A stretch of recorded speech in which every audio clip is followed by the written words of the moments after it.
حدیث سے یہ پتہ چلتا ہے، ہمیں صحیح حدیث سے پتہ چلتا ہے کہ قرب قیامت میں جب مسلمان بہت کسمہ پرسی میں ہوں گے تو خراسان سے لشکر اٹھے گا۔ خراسان یہ افغانستان اور ایران کا حصہ، اس علاقے کو نبی صلی اللہ علیہ وسلم کے دور میں خراسان کہا جاتا ہے، جس میں قندھار بھی آتا ہے، ایران کا بھی حصہ آتا ہے اس میں۔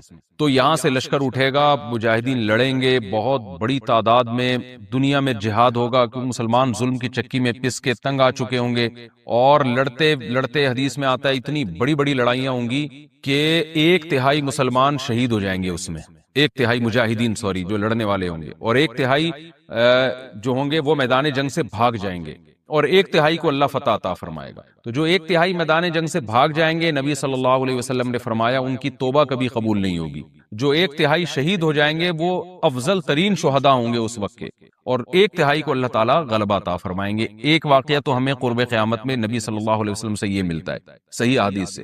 دوسرا ہمیں یہ ملتا ہے کہ قرب قیامت ہی میں مسلمان کسمہ پرسی کا شکار ہوں گے، تو تلاش کریں گے حضرت مہدی کو، کیونکہ حضرت مہدی وہ شخصیت ہیں جن پہ تمام نیک لوگ جمع ہو جائیں گے اور وہ مسلمانوں کی میدان جنگ میں کمانڈ کریں گے، جہاد میں کمانڈ کریں گے۔ تو ان کو بیت اللہ میں تلاش کیا جائے گا، وہ رسول اللہ صلی اللہ علیہ وسلم کی اولاد میں ہوں گے، اور لوگ ان کو پہچان لیں گے، اہل اللہ پہچان کر ان کو اپنا امیر بنائیں گے، اور ان کی قیادت میں پھر لڑائی اور جہاد شروع ہوگا۔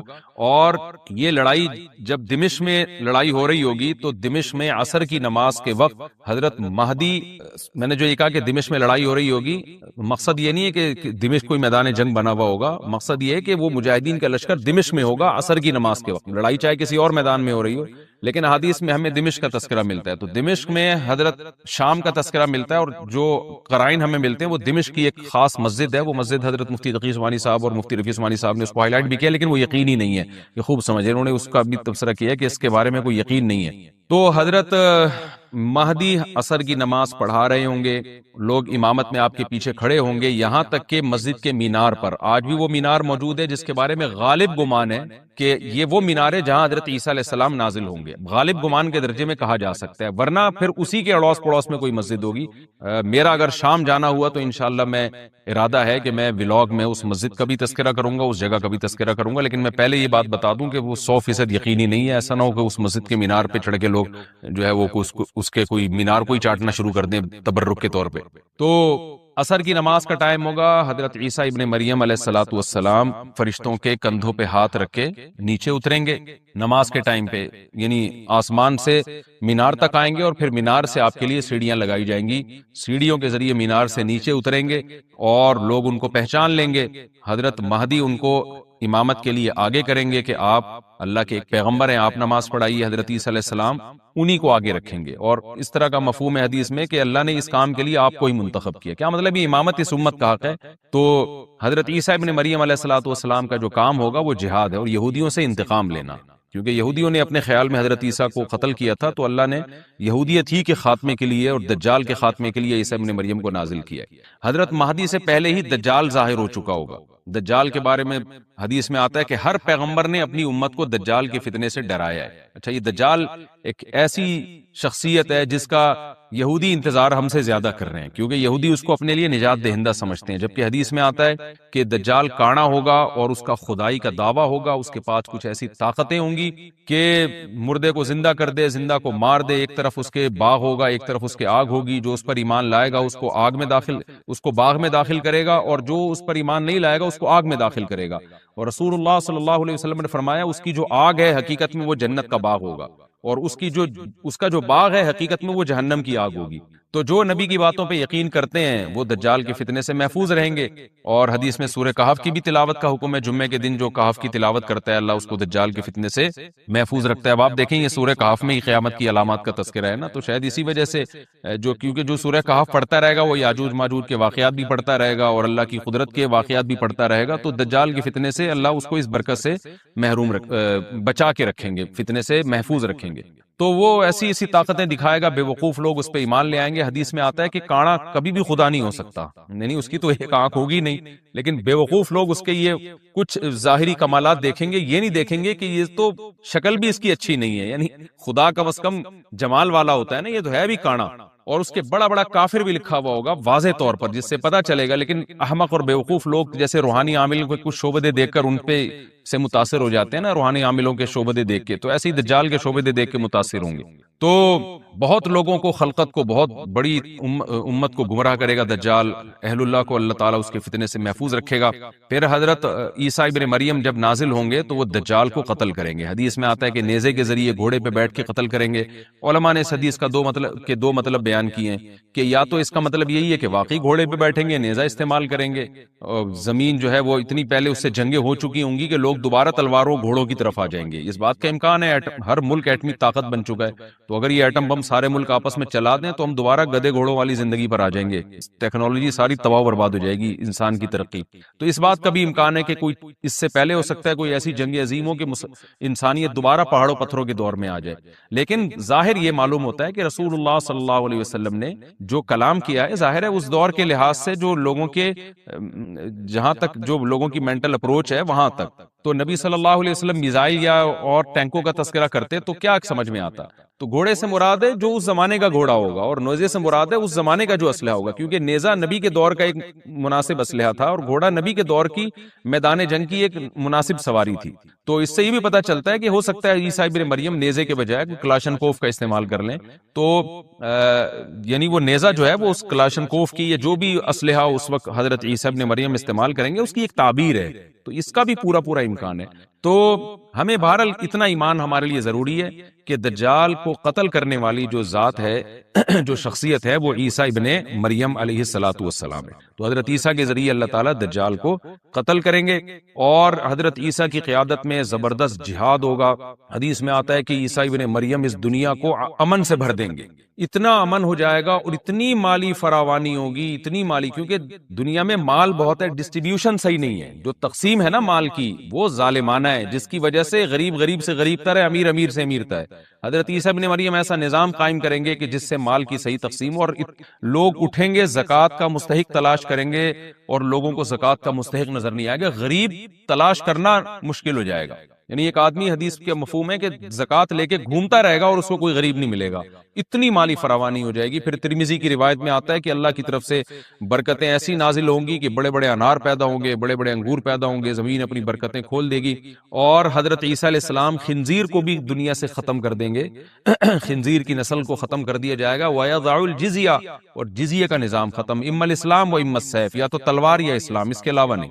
تو نبی صلی اللہ علیہ وسلم کو اللہ نے جس مقصد کے لیے دنیا میں بھیجا تھا، اس مقصد کی جو تکمیل ہے وہ عیسیٰ ابن مریم کے ذریعے. باقی اس میں حکمتیں کیا ہیں، اس پر میرے الگ سے بیانات موجود ہیں کہ اللہ نے حضرت عیسیٰ ابن مریم کا انتخاب کیوں کیا اس کام کی تکمیل کے لیے، اسی امت میں کوئی کیوں منتخب نہیں کر لیا، یا یہ کہ پیغمبر صلی اللہ علیہ وسلم ہی کے ذریعے پوری دنیا میں اسلام کو غالب کر دیا جاتا.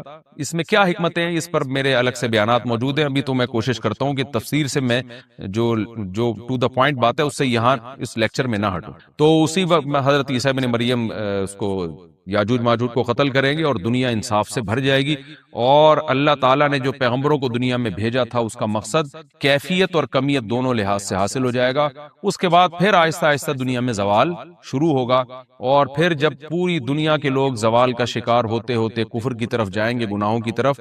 اور حدیث میں آتا ہے جب تک ایک شخص بھی اللہ کا نام لینے والا ہوگا اس دنیا پر قیامت نہیں آئے گی. یہاں تک کہ آخری شخص جب دنیا سے اٹھے گا جو اللہ کا نام لیا کرتا تھا، تو اس کے بعد اللہ تعالیٰ سور پھونکیں گے، جبریل کو حکم دیں گے سور پھونکنے کا، اور اس دنیا کو تباہ و برباد کر دیا جائے گا. تو آگے قرآن کہتا ہے وَنُفِخَ فِي الصُّورِ، اور پھر سور میں پھونکا جائے گا. فَجَمَعْنَاهُمْ جَمْعًا، پھر ہم ان تمام انسانوں کو جمع کر دیں گے. وَعَرَضْنَا جَهَنَّمَ يَوْمَئِذٍ لِلْكَافِرِينَ عَرْضًا، اور قیامت کے دن ہم جہنم کو یومئذ، جس دن ایسا ہوگا یعنی جس دن سور پھونکا جائے گا، یہ دوسرا سور مراد ہے، للکافرین عرضا، کافروں کے سامنے پیش کر دیں گے. الذین کانت اعینہم فی غطاء عن ذکری، یہ وہ لوگ ہیں جن کی آنکھیں میری یاد سے پردے میں پڑی ہوئی تھیں، یعنی میریات کی چیزیں ان کو نظر ہی نہیں آتی تھیں، غفلت میں پڑی ہوئی تھی جن کی آنکھیں.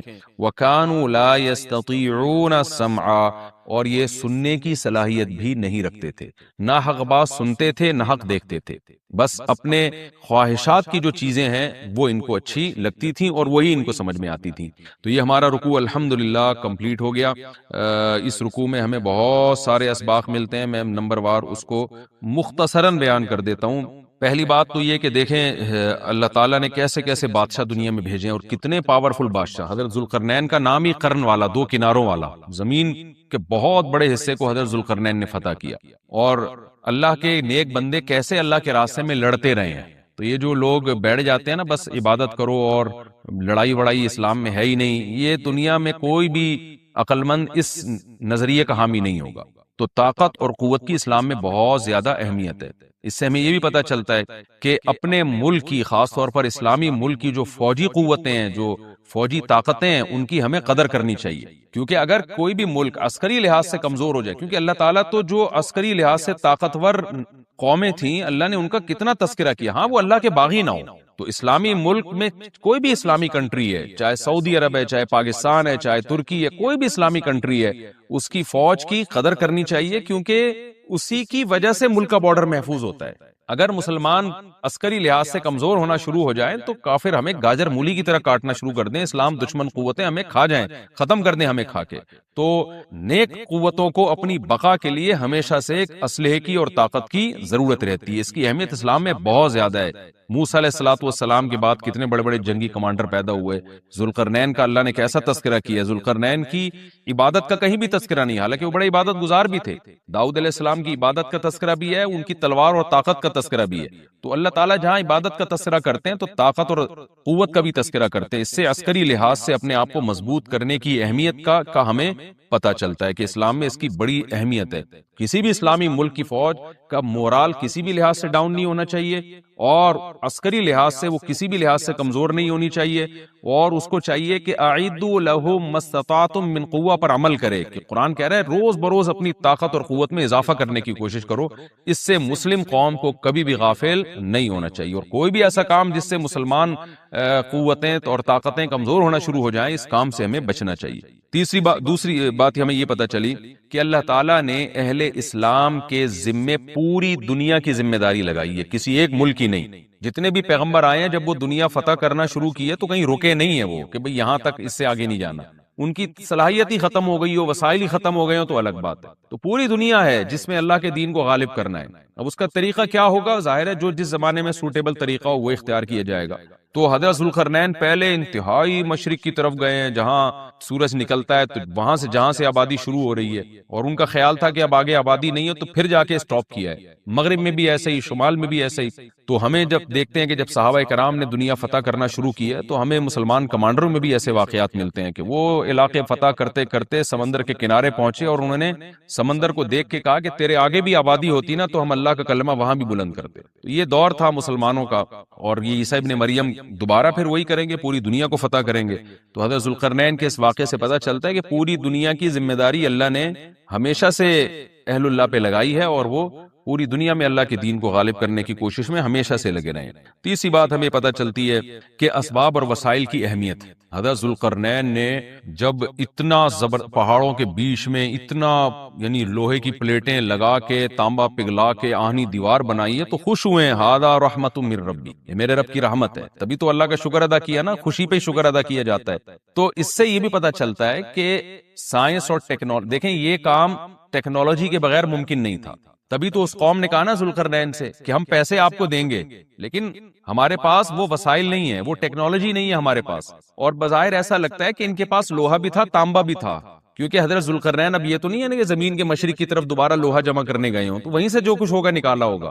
تو وسائل اس قوم کے پاس تھے، ٹیکنالوجی نہیں تھی کہ اس لوہے کو اور اس تانبے کو پگھلا کے دونوں پہاڑوں کے بیچ میں پلیٹیں کیسے بنانی ہیں اور ان کو کیسے ان کے بیچ میں تانبا کر کے کہانی دیوار بنائی ہے. یہ ٹیکنالوجی ان کے پاس نہیں تھی. تو اس سے ہمیں ٹیکنالوجی کی ویلیو کا بھی پتہ چلتا ہے. آج مسلمان اس میں بھی بہت پیچھے چلے جا رہے ہیں اور اس کو مذہب سمجھنا شروع کر دیا ہے. یہ بات بھی غلط ہے. حضرت ذوالقرنین نے اتنی طاقت اور قوت کا استعمال کیا اور اتنے زبردست طریقے سے اس وقت جو بھی اس سوٹیبل ٹیکنالوجی تھی اس کا استعمال کر کے دو پہاڑوں کے بیچ کے راستے کو بند کر دیا اور اس پہ خوشی منائی حضرت ذوالقرنین نے. یہ نہیں کہا کہ بھئی اس سے کچھ بھی نہیں ہوتا, اصل میں تو بس انسان کو چاہیے کہ وہ اللہ اللہ کیا کرے بیٹھ کے, اور یہ کیا اللہ سے بس مدد مانگو, اللہ ہی. یاجوج ماجوج کے بارے میں ان کو کہہ دیتے ہیں ذوالقرنین کہ تم سب رات کو تہجد میں اٹھ کے دعائیں مانگو, اللہ یاجوج ماجوج سے تمہیں بچا لے گا. نہ نہ نہ, حضرت ذوالقرنین نے کہا دعائیں بھی مانگو, یقیناً حکم دیا ہوگا دعائیں مانگنے کا, لیکن ہم پورے اسباب اور وسائل استعمال کریں گے, لوہے کی پلیٹیں بنائیں گے, تانبے کو پگھلائیں گے, اوپر چڑھائیں گے اور اس طرح سے پوری مضبوط دیوار بنائیں گے. آج مسلمان ہاتھ پہ ہاتھ رکھ کے بیٹھ گیا ہے اور وظیفوں میں اور جو ہے بس وہ چند صبح شام کے وظیفے پڑھ کے وہ سمجھتا ہے کہ ساری دنیا کے سارے مسائل کا حل اس سے ہو جائے گا. ایسا نہیں ہے. آپ کو بہت زیادہ ترقی کرنی ہے, بہت زیادہ اسباب و وسائل میں آپ کو غیر مسلموں سے آگے نکلنا ہے. جیسے کہ قرون اولیٰ کا مسلمان نکلا تھا, تبھی اللہ نے اس کے لیے دنیا میں فتوحات کے دروازے کھولے تھے. تو عندهم الغیب فهم یکتبون, یہ آیت ہے جس پر آج میں نے درس دینا تھا, وقت تھوڑا رہ گیا تو مختصر دیتا ہوں. قرآن کہہ رہے ام عندهم الغیب فهم یکتبون, کیا ان کے پاس غیب کا علم ہے جس کو یہ لکھ رہے ہیں. کیا علم؟ یہ خوش فہمی کا شکار ہیں. دیکھو جتنے بھی لوگ جو مذہب کو فالو نہیں کر رہے, حقیقت میں وہ اس خوش فہمی میں مبتلا ہیں کہ ہمیں کچھ بھی ہونے والا نہیں ہے. جیسے ہماری حالت اچھی ہے, ہمارا فیوچر بھی ایسا, یا تو مر کے ختم ہو جائیں گے, اور اگر مل بھی گیا تو کوئی برا نہیں, ہم کو برے تھوڑی ہیں, ہم کوئی برے تھوڑی ہیں. تو اللہ نے اس کا جواب دیا کہ کیا ان کے پاس فیوچر کا علم ہے پہلے سے؟ مستقبل کے بارے میں کبھی بھی بات کی جائے گی تو علم کے بغیر نہیں کی جا سکتی. کوئی آدمی کہہ رہا ہے نا فیوچر میں ایسا ہونے والا ہے, تو آپ اس سے دلیل پوچھیں گے آپ کو کس نے بتایا؟ وہ تانے بانے ملائے گا, صغرے کبرے ملائے گا, تو پھر اس کے بعد اگر وہ ایسے ہی کہہ رہا ہے کل یہ ہو جائے گا, پرسوں یہ ہو جائے گا, دیکھو مستقبل کے بارے میں میں یہ کہوں کہ کل پیر ہے تو یہ بھی فیوچر کی خبر ہے. آپ اس میں مجھ سے یہ پوچھ سکتے ہو کہ کیا دلیل ہے, میں کہوں گا دلیل یہ کہ آج کیا ہے, اتوار ہے. یہاں دلیل ہے, یہاں میرے لیے یہ دعویٰ کرنا درست ہے کہ کل کیا ہے, پیر ہے. لیکن اگر میرے پاس دلیل نہیں ہے اور میں کہوں کہ کل جو ہے وہ کل دنیا میں 3000 آدمی مر جائیں گے ایک ہی کسی حادثے میں, تو لوگ پوچھیں گے بھائی کیا دلیل ہے, کسی حادثے میں 3000 آدمی مر جائیں گے, اب میرے ذمے کیا ہے؟ میں کہوں وہ ویسے ہی میرا ذوق کہہ رہا ہے. تو یار کوئی مانے گا کوئی؟ اچھا عجیب بات یہ ہے کہ روحانی عاملوں کی یہ باتیں مان لیتے ہیں لوگ. میں یہ کہوں نا کل 3000 آدمی ایک حادثے میں, اللہ نہ کرے مرے, میں ایک مثال دے رہا ہوں, تو لوگ کہیں گے کہاں سے پتہ چلا؟ لوگ کہیں گے بھائی جھوٹ بول رہے, اس کو کس نے بتایا؟ یا تو قاتلوں سے تعلقات ہیں جس نے مارنے کا ارادہ کیا ہے, ایسا بھی نہیں ہے تو یہ ہوائی بات ہوگی. لیکن یہی بات روحانی عامل کرے گا تو لوگ کیا کریں گے؟ حضرت کا علم ہے بھائی, حضرت کے پاس بولو علم ہے. ابھی روحانی عاملوں پہ نہیں جاؤں گا, پھر میں معین اختر کی طرح نا بلب کے رشتہ داروں کو بھی, تو اب تو میں روحانی عاملوں کے رشتہ داروں کو بھی اچھے الفاظ سے یاد نہیں کرتا. رشتہ داروں سے مراد وہی جو بلب کے رشتہ دار تھے. اب آپ کہیں گے بلب کے کون سے رشتہ دار ہوتے ہیں؟ ہمارے ہاں کبھی بھی جس بندے کو برا کہا جاتا ہے گالی اس کو نہیں دی جاتی, ہمیشہ اس کے رشتہ داروں کو ہمیشہ گالی دی جاتی ہے. یہ ہمارے ایک ٹرینڈ چل نکلا ہے.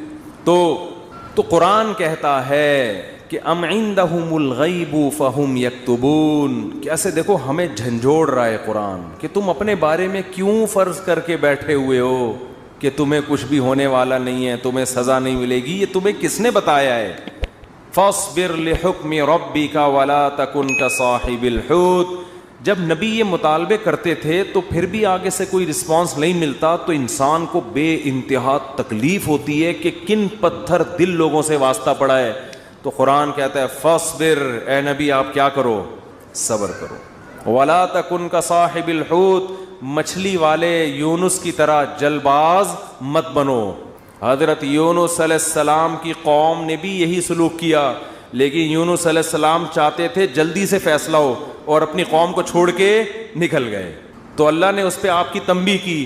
تو آپ بھی اے نبی جل بازی مت کریں.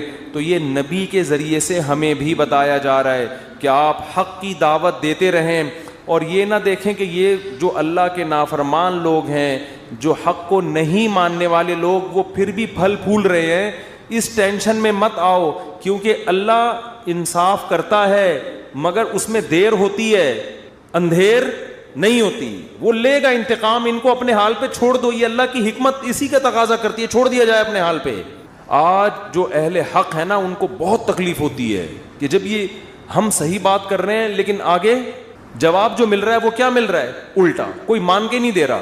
تو اللہ فرماتے ہیں وَلَا تَكُنْ كَصَاحِبِ الْحُوتِ إِذْ نَادَى وَهُوَ مَكْظُومٌ. یونس علیہ السلام نے جلد بازی کی اور بالآخر اللہ کی طرف سے ان کو دنیا میں تنبیہ ہوئی ہے، سزا ملی ہے. اور وہ سزا کیا ملی؟ اذ نادا وہو مخزوم، مچھلی کے پیٹ میں گئے، غم سے گھٹ رہے تھے اور اللہ کو پکارا. فنادا فی الظلمات اللہ الہ الا انت سبحانک انی کنت من الظالمین. اے اللہ تیرے سوا کوئی عبادت کے لائق نہیں. غلطی کس کی ہے؟ میری غلطی ہے، میں نے اپنی جان پہ ظلم کیا. تو اللہ نے کیا کیا؟ مچھلی کے پیٹ سے نکال لیا. دیکھو یونس علیہ السلام نے اللہ کے حکم پہ کتنا عرصہ تبلیغ کی، قوم نے نالائقی کی پھر بھی نہیں مانے. سزا بجائے قوم کو ملنے کے کس کو مل رہی ہے؟ بولتے کیوں نہیں؟ الٹا حضرت یونس علیہ السلام کو مل رہی ہے سزا. تو اب آپ بتاؤ کیسا پیغمبروں کا صبر کا پیمانہ ہے. ایسے موقع پہ بھی اللہ کے خلاف کوئی شکایت زبان سے بولو نہیں نکالا. کیوں؟ اللہ یونس علیہ السلام کے عمل میں ہمیں بتا رہے ہیں کہ دینداری کا یہ مطلب نہیں ہے کہ تم اچھے بنو گے تو اللہ کی نوازشیں آنا شروع ہو جائیں گی. دینداری کا مطلب یہ کہ جو اللہ کا کام ہے وہ اس کو کرنے دو. تمہارا کام ہے عاجزی انکساری، بس میں ہی غلط، صحیح ہو کے بھی کون غلط؟ میں غلط. ہمیشہ غلطی کس کی کھاتے میں ڈالنی ہے؟ بولتے کیوں نہیں؟ دیکھو ہم نماز پڑھتے ہیں، نماز کے بعد 3 دفعہ استغفر اللہ پڑھتے ہیں، تو کیا کسی نامحرم کو دیکھا ہوتا ہے ہم نے نماز میں؟ بولتے کیوں نہیں؟ تو کوئی تک بنتا ہے استغفر اللہ کا؟ یا ہم نے کوئی جرم کیا ہے، نماز پڑھی اور کیا کہلوایا جا رہا ہے؟ استغفر اللہ استغفر اللہ. بھائی اگر استغفر اللہ پڑھنا تھا تو یہ نماز پڑھی کیوں کی تم نے؟ ہمیں یہ بتایا جا رہا ہے کہ تم نیکی کر کے بھی کیا سمجھو جیسے تم نے گناہ کیا ہے. کیسے گناہ؟ نماز گناہ نہیں ہے. بھائی تم یہ کہو اے اللہ جس طرح سے پڑھنی چاہیے تھی اس طرح سے نہیں پڑھی میں نے، تو نیکی کر کے بھی کہا جا رہا ہے کہ ہم غلط ہیں. ہم نے اے اللہ جو پڑھنی تو ہمیں معاف کر دے، ہم سے نہیں ہوئی صحیح، ہم سے کام کیا ہو گیا؟ غلط ہو گیا. مجھے یاد ہے 25-30 سال پرانا قصہ ہے، چھوٹا بچہ تھا میں اس وقت. ایک تبلیغی جماعت میں نا ایک صاحب کے سال پہ سال لگ رہے تھے، پوری دنیا میں وہ ان کے سفر ہوئے، بڑا انہوں نے وقف کیا ہوا تھا اپنے آپ کو تبلیغی جماعت کے لیے. تو میرا ان سے ٹاکرا ہو گیا. وہ مجھے سمجھانے لگے جماعت میں نکلو سیروزے جیسے تبلیغ والے کرتے ہیں. اب مجھے پتا تھا یہ بہت ہی پرانے کھیڑو ہیں اور ان کی تو زندگیاں گزر گئی ہیں اس کام میں. میں نے کہا ماشاء اللہ اللہ نے آپ سے بڑا کام لیا ہے تبلیغ کا. کہتے ہیں ہاں میں نے بہت بگاڑا ہے تبلیغ کے کام کو. کہہ رہے ہیں ہم تو کام بنانے والے نہیں، کس میں ہم تو بگاڑنے. کہہ رہے ہیں میں تو بگاڑ ہی رہا ہوں جب سے. مجھے ان کا یہ اسٹائل بہت اچھا لگا. یعنی اپنے آپ کو کہہ رہے ہیں کہ تبلیغی جماعت میں اگر کوئی خرابی ہے تو وہ کس کی وجہ سے ہے؟ بولو. وہ اپنے بارے میں کہہ رہے ہیں وہ کس کی وجہ سے؟ مجھے نہیں کہہ رہے تھے، اپنے بارے میں کہہ رہے تھے. وہ کس کی وجہ سے؟ میری وجہ سے. کہہ رہے ہیں ہم کام بنانے والے نہیں بلکہ بگاڑنے والے ہیں. اب کوئی فسادی ہوتا تو کہتا ہے جب بگاڑنے والا تو کر کیوں رہا ہے پھر ہمیں؟ یہ تو اس نے خود کہا ہے، اپنی زبان سے بولا ہے کہ ہم بگاڑنے والے ہیں. یوٹیوب پہ کلپ ڈالتا ہے، یہ دیکھو خود. تو مجھے ان کی یہ تواضع پسند آئی. میں نے کہا دیکھو یہ بیچارہ صبح و شام اس کام میں لگا رہتا ہے، مگر یہ کہہ رہا ہے جو تبلیغ کا کام پھیل رہا ہے اس میں جو برکتیں ہو رہی ہیں وہ میرے علاوہ لوگوں کی وجہ سے ہو رہی ہیں، اور جو خرابی آ رہی ہیں وہ کس وجہ سے ہو رہی ہیں؟ وہ ساری میری وجہ سے ہو رہی ہیں. تو آج مارکیٹ میں یہ چیز کیا ہے؟ شارٹ. ہر اچھا کام میں نے کیا، برا کام ستار بھائی نے کیا. ستار بھائی نہ ملیں کہیں مجھے. ایک دن ایک فون آیا، میں نے فون اٹھایا، کون؟ کہنے ستار بھائی بات کر رہا ہوں. ارے میں نے کہا بیٹا یہ مجھے نہیں چھوڑے گا. یہ کہے گا مفتی صاحب بہت تم نے جو ہے نا، لیکن وہ شکر ہے ایسی کوئی بات تھی نہیں.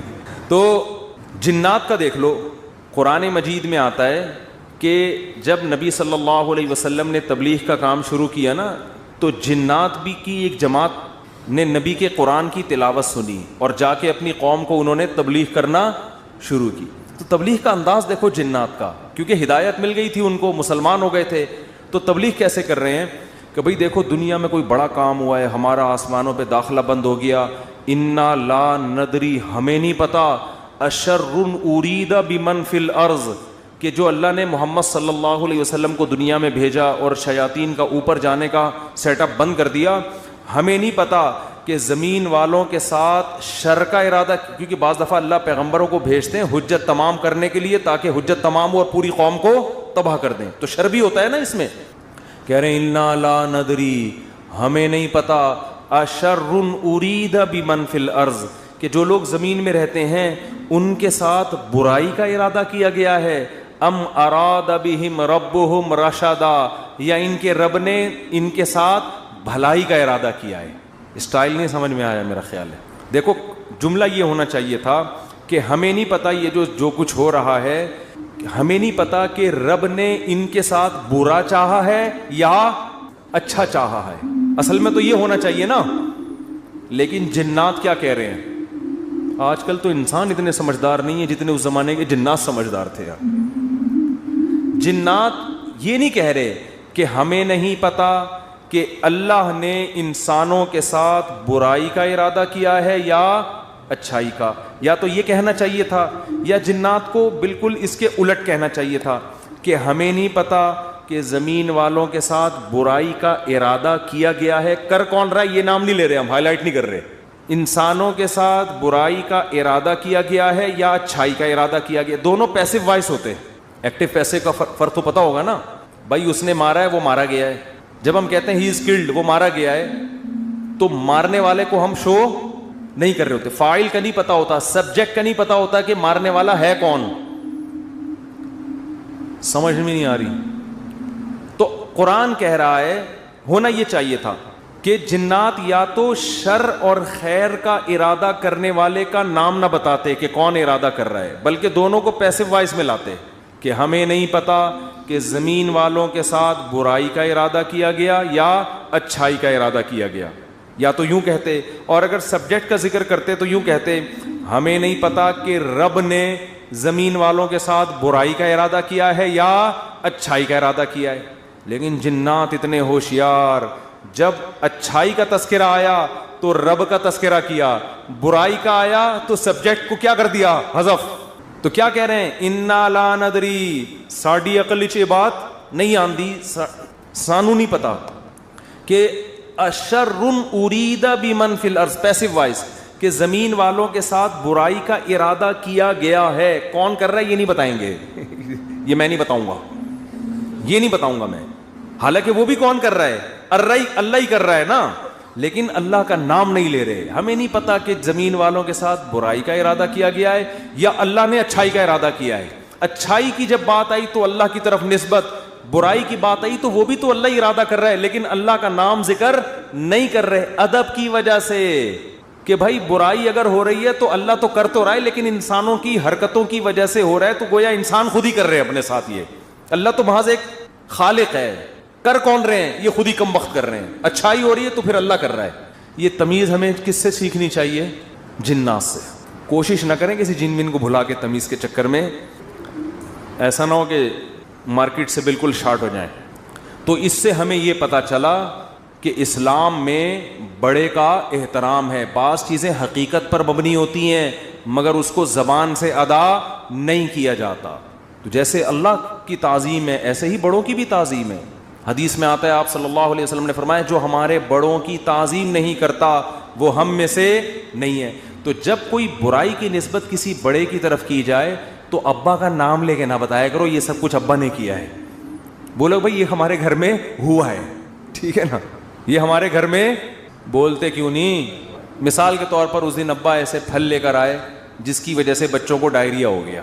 اتفاق سے اس دن ابا سڑے ہوئے پھل لے آئے سستے کے چکر میں. ابا ایسے کام کرتے رہتے ہیں مارکیٹ میں. اب بچے لیٹے ہوئے ہیں تو اب بیگم کو چاہیے یہ نہ کہے کہ انہوں نے ڈائریا پھیلایا ہے, بلکہ کہے ہمارے گھر میں ڈائریا پھیل گیا ہے. ٹھیک ہے نا, وہ ابا خود ہی سمجھ جائے گا کس نے کیا ہے یہ کام. پھل کی طرف نسبت کرتے ان پھلوں نے بیمار کیا ہے نسبت. بولو بچے بھی یہ نہ کہیں ہمارے ابا نے ہمیں بیمار کیا ہے, بلکہ بچے یہ کہیں ان پھلوں نے ہمیں, بلکہ پھل سے ابا سمجھ جائیں گے اصل میں مجھے چھیڑ رہے ہیں, بس ابا ہو گئے بیمار.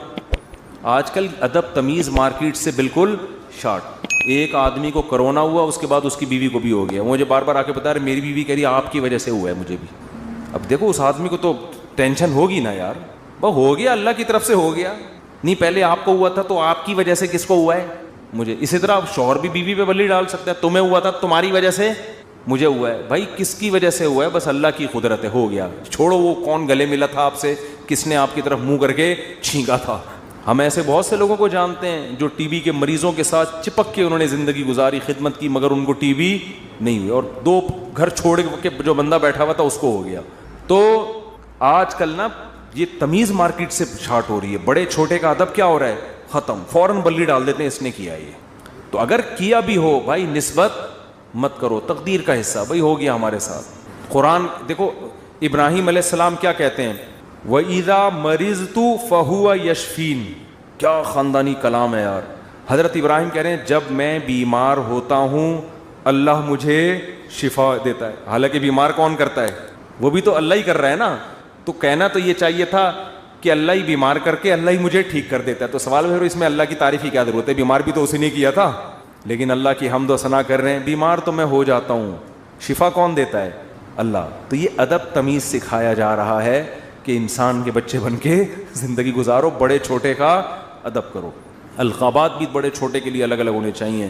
تو خیر قرآن کیا کہتا ہے, اے نبی فاصبر, آپ نے کیا کرنا ہے, صبر کرنا ہے. تو ہمیں بھی ترغیب دی جا رہی ہے کہ ہم یہ نہ سمجھیں کہ ادھر ہم دعوت دیں گے ادھر فوراً لوگ ہماری دعوت پر لبیک کہیں گے. جس کو جو بات سمجھائیں گے 2 منٹ میں اس کی سمجھ میں وہ بات آ جائے گی اور وہ بالکل ہمارے نظریات کے مطابق ہو جائے گا, اور اس طرح ہم ہنسی خوشی زندگی گزاریں گے. لوگ یہی کہتے ہیں, پھٹے اسی پہ ہوتے ہیں نا. باپ کہہ رہا ہو یار میں بیٹے کو سمجھا رہا ہوں, کم وقت کی سمجھ میں ہی نہیں آ رہا.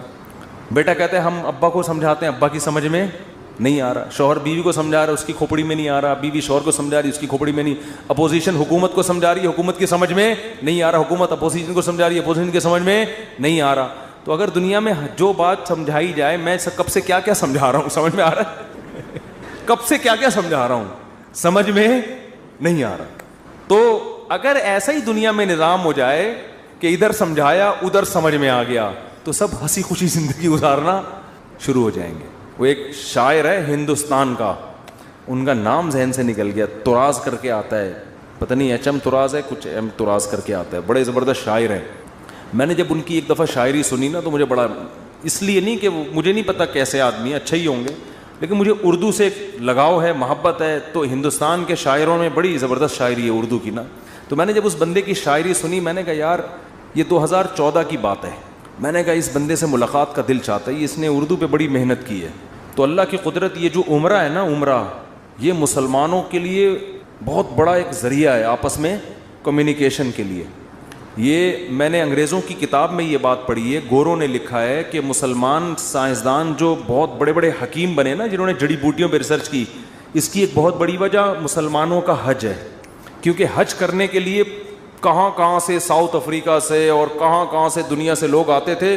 وہ پیدل جنگلوں سے گزرتے اور اس میں جڑی بوٹیوں پہ تحقیق کرتے تھے. آپ ذرا حکیموں کی, پرانے حکیموں کی کتابیں پڑھیں نا, ایسے ایسے جڑی بوٹیوں کے خواص لکھے ہیں. آدمی کہتا ہے انہوں نے ان کو یہ پتہ کہاں سے چلی. تو وہی حج اور عمرے سے جو مسلمانوں کے سفر ہوئے ہیں, پھر مختلف ملکوں کے لوگ آ کے عمرے میں ایک دوسرے سے ملتے ہیں, ایک دوسرے کی تہذیبیں سیکھتے ہیں, سکھاتے ہیں. یہ مسلمانوں کے لیے یہ بہت بڑا ایک ذریعہ بنا ہے. یہ بیت اللہ جو ہے نا, یہ مسلمانوں کو آپس میں کنیکٹ کرنے کا صدیوں سے ایک بہت بڑا ذریعہ ہے. یہاں کے ترکی, پاکستانی, انڈونیشیا سب آ کے کیا ہوتے تھے, مل جاتے ہیں. تو میری خواہش تھی, میں نے کہا یار کبھی ان سے سلام دعا ہو جائے تو اچھا ہے, خوشی ہوگی. تو وہ میں نے ویسے ہی, انڈیا کے کچھ لڑکے بیٹھے ہوئے تھے, بیت اللہ میں عمرہ کیا ہم نے. میں نے کہا یار وہ ایک شاعر ہے, انہوں نے کہا اتفاق سے عمرہ کرنے آیا ہوا ہے. میں نے کہا میری ملاقات کرا دو. تو مجھے نہیں پتا تھا وہ مجھے جانتے ہیں. تو جب ملاقات ہوئی, انہوں نے کہا میں تو آپ سے خود بہت دنوں سے ملنے کا مشتاق, آپ کے بیان سنے بڑا مزہ آتا ہے. اس وقت میرے آڈیو بیان ہوتے تھے. تو بات کیا کر رہا تھا میں, تو ان کا ایک شعر تھا, شعر ہی بھول گیا. شعر کا ایک جملہ مجھے یاد ہے, کیونکہ ہم ہر چیز آدھی یاد کرتے ہیں نا. وہ ابتدائی عشق میں دل ہوا یوں خراب آدھا والا شعر کی وجہ سے. تو اس نے کہیں اپنی محبوبہ کا, شاعر نے تذکرہ کیا ہوگا کہ وہ کہیں چلی گئی, یوں ہو گیا, ٹینشن میں آ گیا. تو اس نے لکھا یہ انہونی نہیں ہوتی تو پھر ہونے کو کیا ہوتا. یہ انہونی نہیں ہوتی تو پھر ہونے کو, یعنی دنیا میں کچھ عجیب سے کام ہوتے ہیں تو پھر ہوتا ہے نا کچھ نہ کچھ, تو آدمی انجوائے کرتا ہے کچھ ہوا ہے. یعنی اگر شاعر کا تخیل بیان کر رہا ہوں, ایسا نا آپ اس شاعر کو کہیں کون سی معشوقہ تھی تمہاری مارکیٹ سے شارٹ ہو گئی, مفتی صاحب نے ہمیں بتایا, شاید ہم پولیس بھیج کے. اس شاعروں کا کلام کا کچھ بھی مطلب نکالا جا سکتا ہے. محبوبہ کے بجائے کچھ وسیم بھائی کو ڈال دو, ستار بھائی کو ڈال دو, وہ ٹینشن نہیں ہے. تو شاعر کے کلام کو کبھی الفاظ کو نہیں پکڑا جاتا, اس میں ہر آدمی اپنے حساب سے اس کا مفہوم بیان کر رہا ہوتا ہے. تو ہم نے اس کو اپنے حساب سے اس شعر کو لیا کہ دنیا میں کچھ ہونے کے لیے کچھ انہونیوں کا ہونا بولو ضروری ہے. سمجھ رہے ہو؟ دیکھو بعض لوگ کچھ کر کے موسٹ وانٹیڈ بن جاتے ہیں تو وہ اسی کو انجوائے کرتے ہیں. کہتے ہیں اگر یہ نہ ہوتا تو ہم موسٹ وانٹیڈ، وہ کیا ہے، بدنام جو ہوں گے تو کیا نام نہ ہوگا؟ نام پیدا کرنے کے لیے بدنام ہونا بھی ضروری ہے. تو اس نے کہا یہ انہونی نہیں ہوتی تو پھر ہونے کو کیا ہوتا. تو میں یہ کہہ رہا ہوں اگر یہ ٹینشنیں دنیا میں نہ ہوں تو ہونے کو کچھ ہو ہی نہیں. آپ نے بیگم کو بات سمجھائی، سمجھ گئی. اس نے آپ کو سمجھایا، آپ کی سمجھ میں فوراً آ گیا کہ یہ کیا کہہ رہی. آپ نے اپنے بچے کو ایک دن کچھ سمجھایا، اس کی سمجھ میں فوراً آ گیا. تو گالیاں ہوتی دنیا میں پھر کوئی بلب کے رشتہ داروں کو گالیاں دیتا؟ بولو نا. تو خیر اور شر کا مقابلہ کیا ہو جاتا؟ ختم. پیغمبر امتیوں کو سمجھاتے 2 منٹ میں